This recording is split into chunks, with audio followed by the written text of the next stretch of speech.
You know that one character that shows up everywhere, yet always feels just out of reach? It's the one that lets you affirm, contrast, compare, and even add emphasis all in one. Mastering this one character could be the key to sounding like you really get it in Mandarin. It's a subtle powerhouse, and once you've got it down, you'll start noticing it everywhere, and more importantly, you'll know exactly how to use it. Curious to finally unlock its full potential? Before we dive in, however, if you don't know me, well, ni hao. I'm Phil Crimmins, co-founder and CEO of Mandarin Blueprint, and after living in China for 11 years and seeing the broken Chinese language education system firsthand, my buddy Luke and I set out on a mission to detail the ultimate blueprint for Mandarin fluency. And one of those details is the Chinese character shi. Now, first we're going to start off by covering the basics of how to use shi by itself. It's a word on its own, so we're going to cover that. Then we're going to learn how shi shifts from whether or not to expressing what's truly morally right or wrong. We'll also master some buts, but not that kind of but, the conjunctions in conversation with dan shi and ke shi. Next, we'll understand how to explain it's not this, it's that. Then we'll cover how to make a choice or give two options with hai shi. Then we'll cover how to emphasize key details. This is the most important part of the presentation. This is where we'll cover the shi construction. And then finally, the even if concept with 就是, yeah. And this is not as common of a construction, but you may see it, especially in things that you look at when you're reading. So there's a lot to go through today, and I'm very excited to show it to you all. Let's start off with the basics. Shi is the glue that connects subjects to their identities. So what do I mean? Well, the subject of a sentence plus shi plus identity means subject is identity. It's pretty basic. Basically, noun is noun, but do not use shi for subject is description or subject is adjective. You do not say 他是胖. That's wrong. You should say 他是个胖子. He is a fatty. See, that's correct. Also rude. 我是美国人. I am an American. So 美国人 is a noun. 我 is a noun. So 是 serves as the am in this sentence. It just gets across the idea that noun is noun. 他是医生. He is a doctor. So people will say this about their professions all the time. 李莎是我的妈妈. Lisa is my mom. Lisa has some identity, and one of those is my mom. 我们是夫妻. We are a couple. We, the subject, is couple. Pretty basic stuff. So once you get this down, you can get the noun is noun concept all around, no matter what situation you're in. Hey, quick one. Just wanted to let you know, if you click that link below this video, you can get lifetime access to the first 20 levels of the blueprint. We call it the Blueprint Lite. Totally free. Whole community built around it to help you if you have any trouble. It's really easy. It's free. Check it out. Click that link. Back to the video. However, there's a bunch of words you can use that are also pretty basic. They fall into the basics category. Like shi plus de. Now, we covered de in a previous video, and when you combine shi and de just on its own, it tends to just mean, yes, that's right, correct. Now, usually in Chinese, you respond to somebody by saying yes by repeating the verb, but 是的, especially if you are a beginner, is a good all-around response, and it's something that is pretty understood by Chinese people, and they even do this themselves. For example, somebody might say, 你认识麦克? And it's kind of, in this case, it's just implied that they are asking a question. And by the way, because some of you might be looking at that and thinking, shouldn't it be 你认识麦克吗? And that would be a yes or no question. The interesting thing is that sometimes you can just say, 你认识麦克? If you just say it like that, there's actually a little bit of a tone change.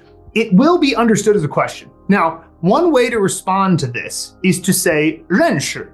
Just respond with the same verb that was said to you. But if you said 是的,我们是朋友, that's also perfectly fine. Yes, we are friends.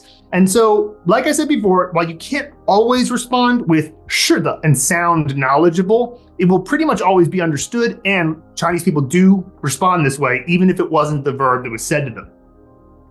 Now, the opposite of 是 would be 不是. Not is not, isn't, or no, depending on the context. 不是所有人都喜欢吃中餐. I don't know how many people this is true of, but not everyone likes to eat Chinese food. I guess technically that is true. Wild, but it is a truth about this world. So not is. So sometimes you can just think of 是 as meaning existence, to be. It is the case that something is real, or not exist everybody, right? So not everybody likes Chinese food. Now, yeah, it means also, and 是 is. So it's pretty simple. If somebody says 也是 in a sentence, it means is also. For example, if somebody just said to you, 我很高兴认识你, which would mean I'm very happy to meet you, you can just respond, 我也是. I also am, or me too. 总是. 总. This just means always. It actually has a few different meanings, but when you say 总是, always is, this is just the general adverb for always. Very useful. You'll see that one a lot. So here we have 只, which means only, and 是 is. So only is, it tends to be used in the context of like, it's just, or only, or just that. For example, 这只是个开始. This is just the beginning. Beautiful, right? So in this instance, you're using 只是 to mean only. You could translate this as this is only the beginning, but I think it's a bit more poetic to say this is just the beginning, right? And then finally we have 都是.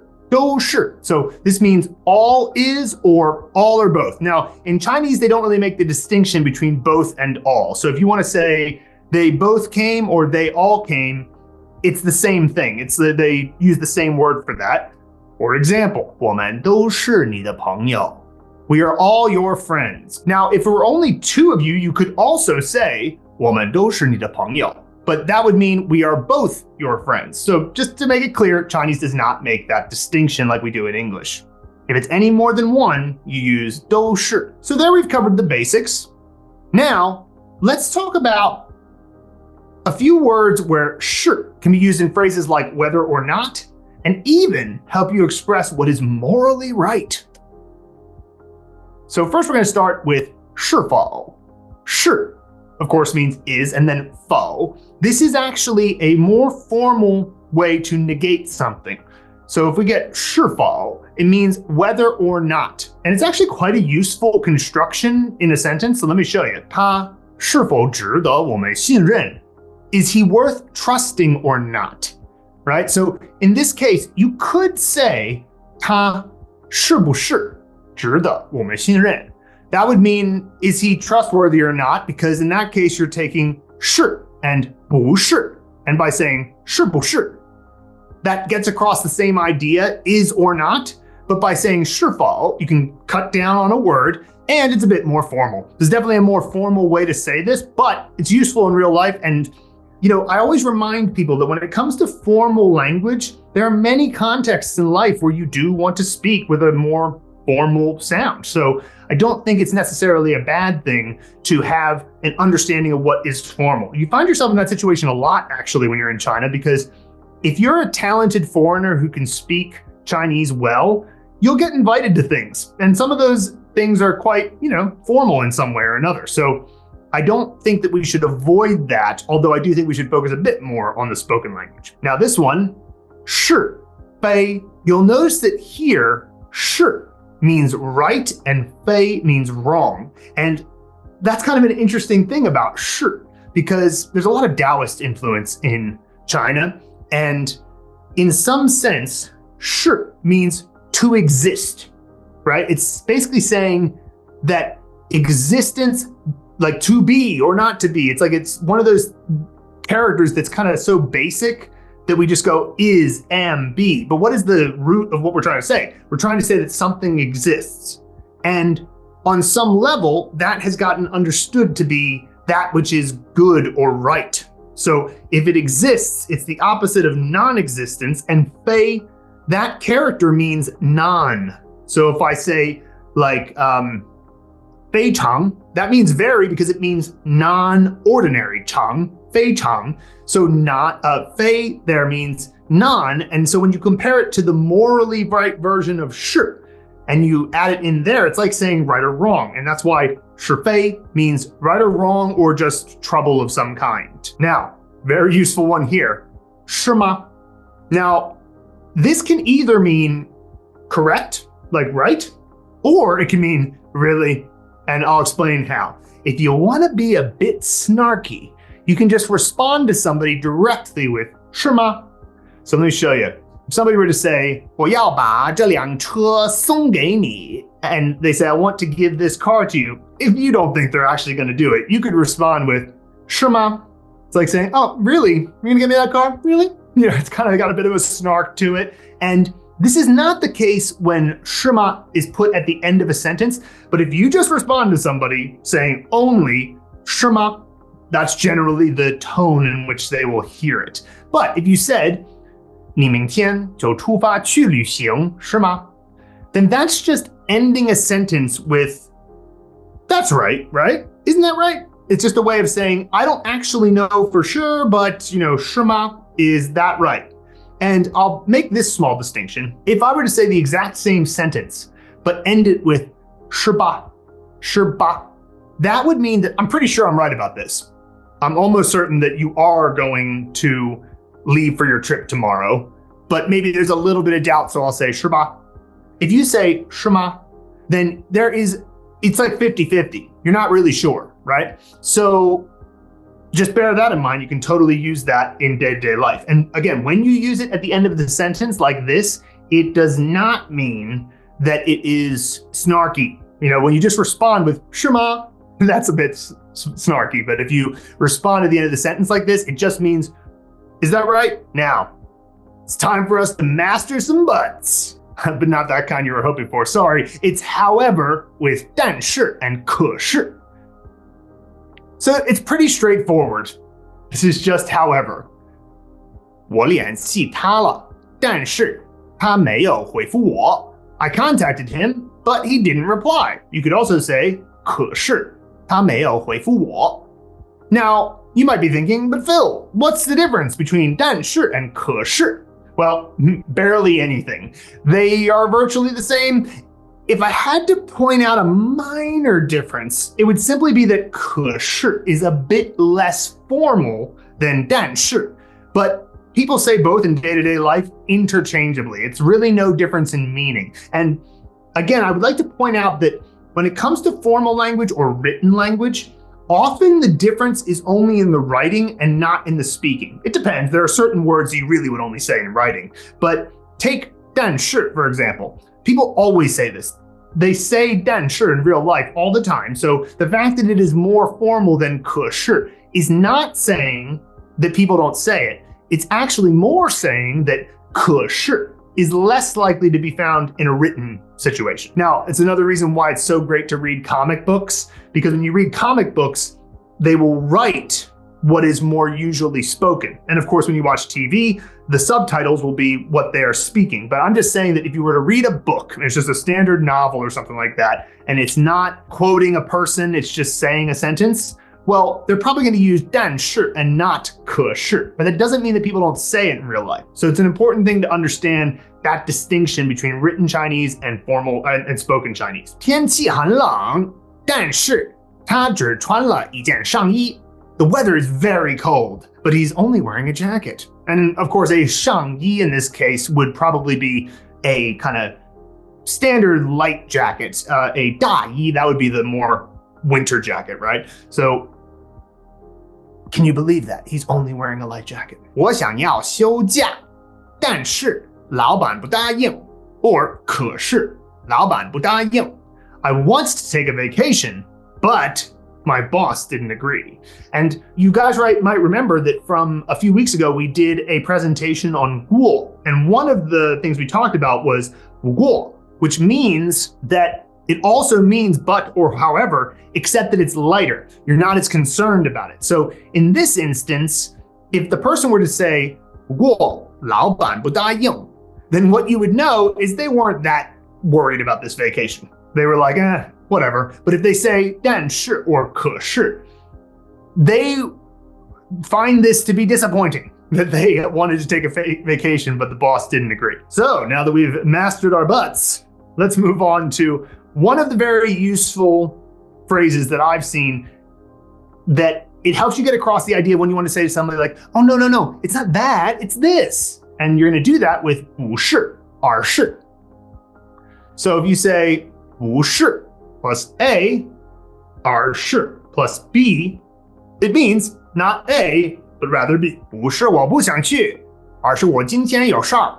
It's not that I don't want to go, but rather I have something to do today. And this is the type of thing that you might say all the time. And so I use this 不是而是 construction in daily life very frequently because when somebody is misinterpreting you, that's the moment that you'll use this, right? Somebody will be like, oh, so you don't want to come, eh? And you're like, no, 不是我不想去，而是我今天有事儿. Right? That's the kind of reaction you would have. For example, maybe somebody is suggesting that they're not trying hard enough. Oh, I'm just not trying hard enough. You say, 不是你不努力，而是对手太强. It's not that you're not trying, rather the opponent is too strong. You're just not good enough. 人最重要的不是外表，而是内心。The most important thing about a person is not their appearance, but rather their inner qualities. Well, I agree. So that's how you get across. No, it's not that. It's this. Still, though, one of the most important things you can do with 是 is combine it with 还 to mean 还是. And this actually has two major usages that do have a connection conceptually, but they're both day-to-day life type of words, and you should understand how they're constructed. So let's get clear on how you can do this. Now, the first way to use 还是 is to add 还是 plus an option plus 吧. And it basically means it would be better to, or just I'm making this choice. This is the choice that I'm making now, right? So, for example, you might say, 我们还是回家吧. We'd better go home. Now, in this instance, it's basically saying, all right, let's make the choice to go home now. And the 还是回家吧, it's kind of it's a subtle way to say, this is the thing we're going to do. We better do that. It's kind of got the feeling of like, this is the choice that I'm making, but it's subtle and tactful. Let's put it that way. Now, here's another example. 我今天忙，还是明天去吧? I'm busy today, so I better go tomorrow. And again, another way to translate this would be, I'm busy today, so I'll go tomorrow, right? The 还是, it indicates that like in your mind, there was a choice and I'm choosing that one, right? And so it's subtle. 这家餐厅太贵了，我们还是自己做饭吧. This restaurant is too expensive, so we'd better cook it home, or just, so let's cook it home. 还是自己做饭吧. It's got that feeling of like, that's the choice I'm making. Now, another way that you can use 还是, and this is very common, is to ask a question or at least present two hypothetical choices. Option A, 还是, option B, either A or B. Now, it often is used in questions. There is an instance in which you won't use it in a question, but most of the time it's going to be something like this. 你喜欢喝咖啡还是茶? Do you prefer coffee or tea? So there are two choices. It's an either or question, and the speaker doesn't know the answer. Now, one thing you could change here is change the word 还是 to 或者, and now it's two choices in a statement, right? Now, in this instance, you wouldn't have it in a sentence like this. You would maybe say 你可以喝咖啡或者茶, which would mean you can drink coffee or tea. Not a question. You're not asking which one they want. You're just telling them these are two choices that you have. And since it's a statement, you would use 或者. Now, you'll use 还是 in this case because it's a question. It's a hypothetical. You're not sure what the answer is. 他是英国人还是美国人? Is he British or American? And you know, what's funny about this sentence is that it's surprising to me how often people will just assume that if you're Caucasian, you're either British or American. It's kind of funny, actually. So, you know, I suppose that's just, it's similar to how in some places in Middle America, they might not, they're like, what, is he Chinese or Japanese? And they don't even know that Korean is a thing, right? So it's like they're, or, you know, many other countries where people are of East Asian descent. And so this type of question is actually, I've heard this before. 我们今晚吃中餐还是汉堡? Are we having Chinese food or burgers tonight? Right? So you have two choices, 中餐, and the other one is 汉堡. 中餐还是汉堡? That's how you make that choice. Now, you could be saying a sentence that is not actually a question, but it is still a hypothetical. So for example, I might change this sentence up and say, 我不知道他今晚要吃中餐还是汉堡, which would mean I don't know if he wants to eat Chinese or burgers tonight, which is not a question. It's just a statement that I don't know that, but it is still a hypothetical in their mind. You use 或者 when there are two preferences or choices or something, and you're just making a statement about it, and there's no lack of clarity. There's no hypothetical, right? You can drink coffee or tea. That's just a statement. So you would use 或者. But if there's any doubt in the speaker's mind, it's either a direct question or them saying, I don't know if they want this or that, right? So if there's doubt, use 还是. If there's certainty, use 或者. So that's how you talk about making choices with 还是.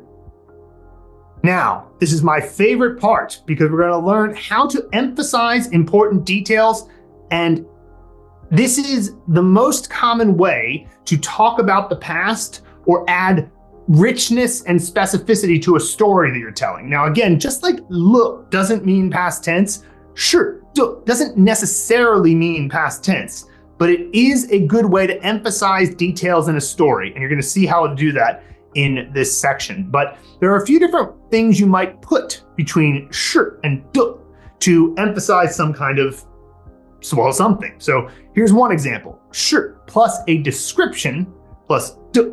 And that means that you're emphasizing the features of someone or something. For example, 泉水是甜的. The spring water is sweet. And by saying it this way, you're emphasizing the sweetness of it. Because you could say 泉水很甜. Spring water is sweet. But by saying 泉水是甜的, you're emphasizing the sweet part. And so it's all about the context. So when you're talking about different types of water, you might say that, I don't know, 自来水是苦的. That would mean tap water is bitter and 泉水是甜的. Spring water is sweet. I've never really noticed that difference there, but maybe it's true. And my point there is just to say that this is by putting it in this construction and not just saying 泉水很甜, you're making it clear that you want to emphasize the description. You want to emphasize the sweetness of the spring water. 玛丽是最可爱的. Mary is the cutest, right? So there's a description in here, simple, 最可愛.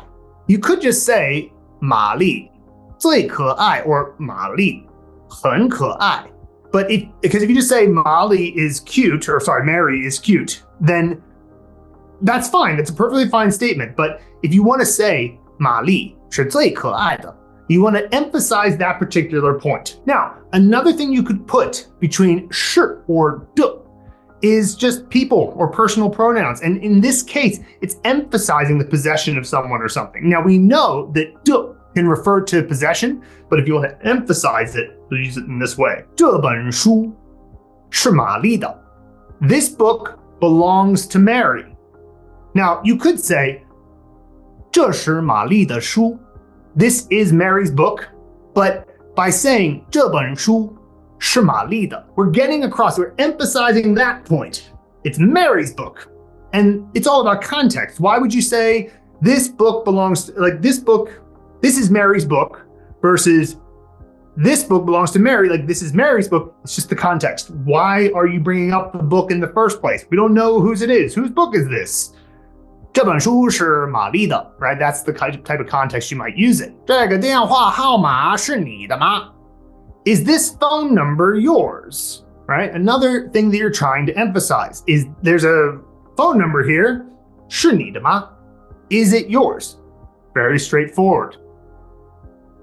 Now, here's one where I really love this. When you have 是 plus a full phrase plus 的, and sometimes that phrase is a sentence even.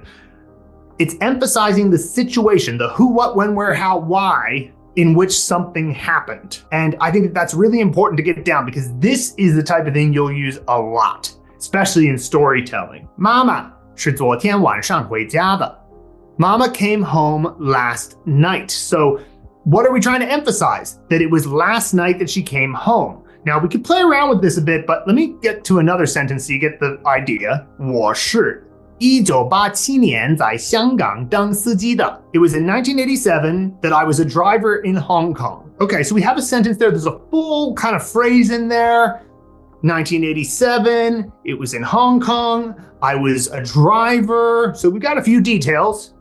In this version of the sentence, what's the detail that the person is trying to emphasize? That it was in 1987. Watch this. 我1987年是在香港当司机的.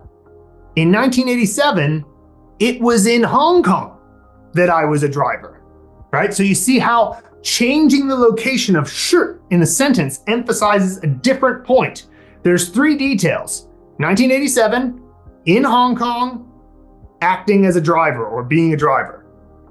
Guess what comes next? 我1987年在香港是当司机的. It was that I was a driver in 1987 in Hong Kong. Now, that particular translation may not be the perfect way to say it. It's more illustrative of how to think about this.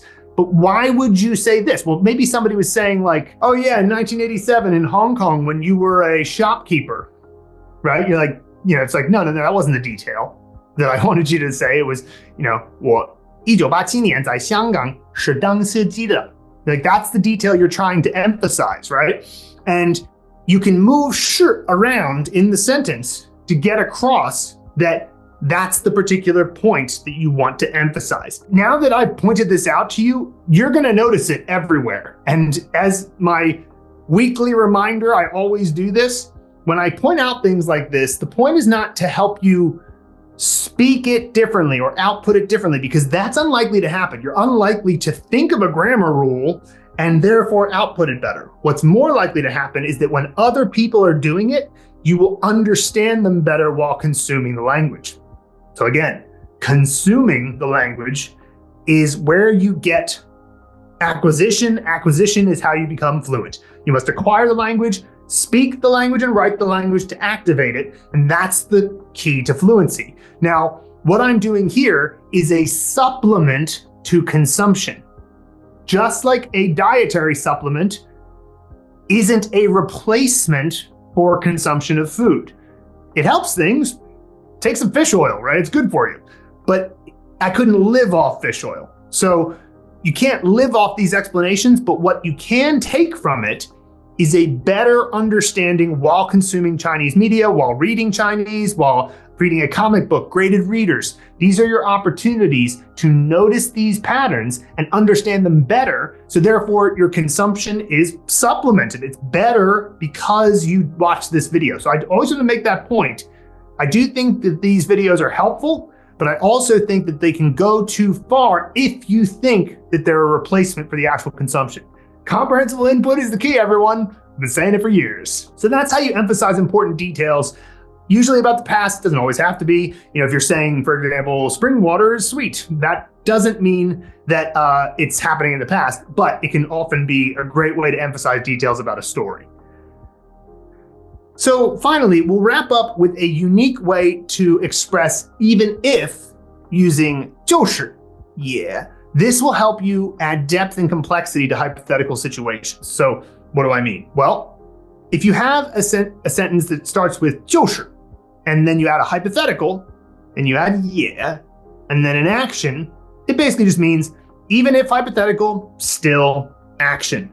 Now, last week we talked about 就算, yeah, and this is very similar, it's just slightly more formal. And so also last week we talked about 就 as a character, and we didn't cover this particular usage. So this is the 9th usage of 就, and in this case, the 7th usage that we're sharing with you today of 是.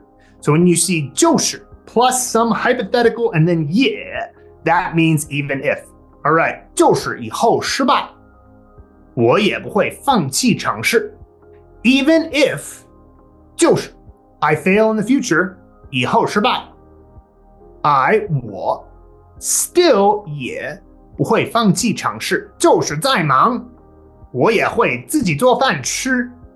Even if I'm very busy, I will still cook my own meals. So I like this one too. This is exactly the type of situation you might say, right? It's like, no matter what, I'm always cooking my meals. So even if I'm again busy. That's a nice way to put that, by the way. 在忙就是在忙. So in this instance, 在 means again, like it's the same 在as in 再见, goodbye, right? So when you say 在忙, it's essentially saying, even if I'm even more busy, I'll still cook my own food. So yet another usage where you can use even if. So we've learned a lot today. We covered the basics of how to use 是 in everyday sentences, along with some basic words, how 是 indicates correctness or whether or not right or wrong, how you can master your buts with 但是 and 可是, explaining contrasting ideas with 不是 and 而是 to make clear distinctions, providing options and making choices using 还是, emphasizing important details and features with 是的, and finally the even if scenarios with 就是也. So for those of you who are watching live, the Q&A is next. And if you're catching this on YouTube and you're feeling like you missed out on the live action, don't worry, we've got you covered. Join our free community and be a part of the next live event where you can ask your burning questions, get direct answers, and interact with us and other dedicated Mandarin learners in real time. The link is in the description below. Jump in and let's keep leveling up your Chinese skills together. 感激不尽，再见。